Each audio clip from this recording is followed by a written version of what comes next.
Hey, what's up guys? Welcome back to the workshop. Today we've got a fun one for you. We're going to be comparing the edge created with the original Precision Adjust to the Precision Adjust Elite when we look at those edges under magnification.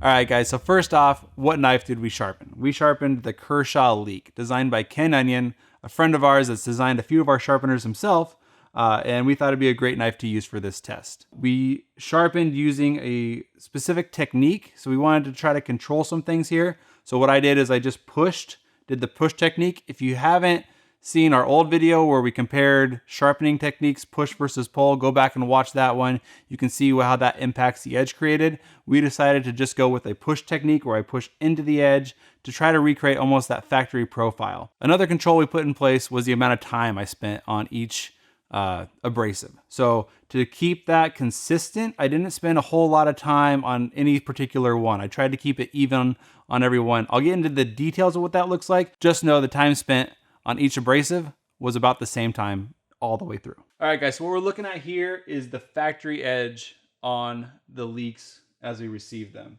And as you can see, they're pretty consistent edges. Really good straight from the factory. Sometimes we see some weird stuff, but this is a great looking knife. The striation pattern is really consistent on this one. This one you can kind of see a little bit of burr that kind of got left on, just kind of hanging on there. And it's something you'd never see to the naked eye, but under magnification, that kind of thing shows up. We wanted to give you that as a reference as we move through the abrasive sets. To start out, we're gonna look at the Leek sharpened on the original Precision Adjust. That's a 320 grit that moves into a 600 grit and then finish on a fine ceramic. The Leek was sharpened at 20 degrees, which was about what the original factory profile was, so I didn't have to do too much material removal. And it matches up really well as far as reveal goes along that bevel edge. It's a softer steel, which was intentional. I didn't want to spend a whole lot of time sharpening any super steels, so that made it go quicker and I was able to be a little more consistent in the time spent on each abrasive. Let's look at the 320 grit. So the 320 grit, you can see a lot deeper pitting going on from that aggressive 320 grit abrasive. It's not anything too severe, but it would reprofile decently fast on most steels. I like it. It looks even, about what I expected to see under magnification. Now let's take a look at the 600 grit. You can see a lot of the deep pitting has been removed with the 600 grit, and you're starting to get a smooth finish. A little better than what I would say it was from factory. It's smoother than it was from factory.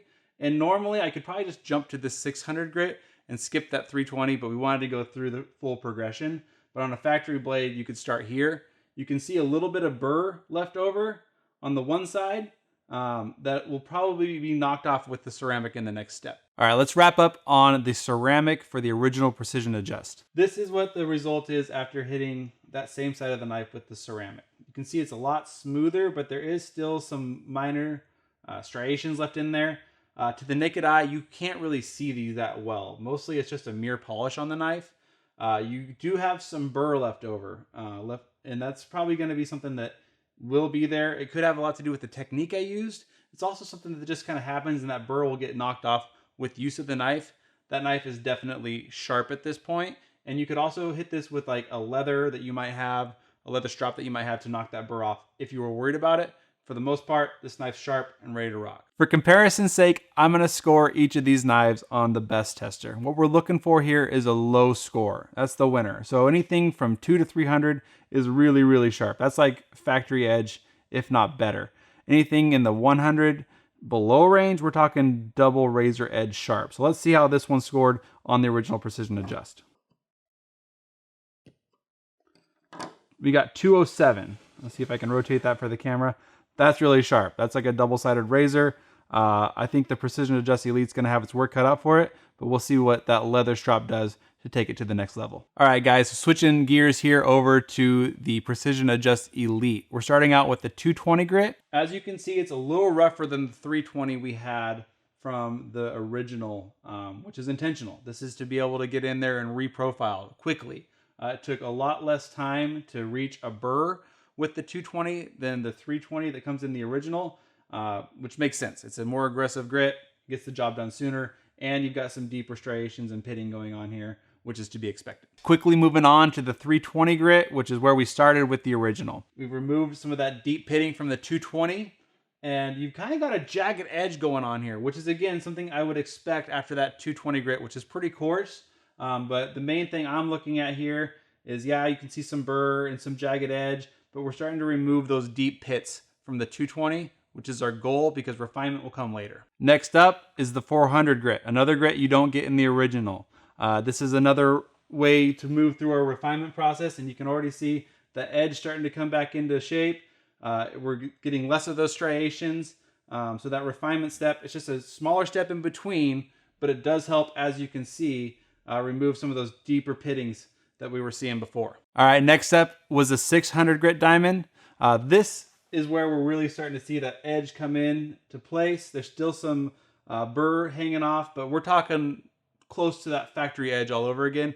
I'd say even a little better than the factory edge at 600. So again, another chance to look at it under the microscope and know that where do you want to jump in on your knife? Do you want to jump all the way back and reprofile? If you don't need to go back that far, 600 might be the place to start on a factory edge that's not that dull. All right, the last of our diamond abrasives is the 800 grit. As you can see, it leaves a nice satin finish, better than factory, and you could almost be done at this point if you wanted a nice toothy edge. There's a little bit of burr left, but it's barely noticeable.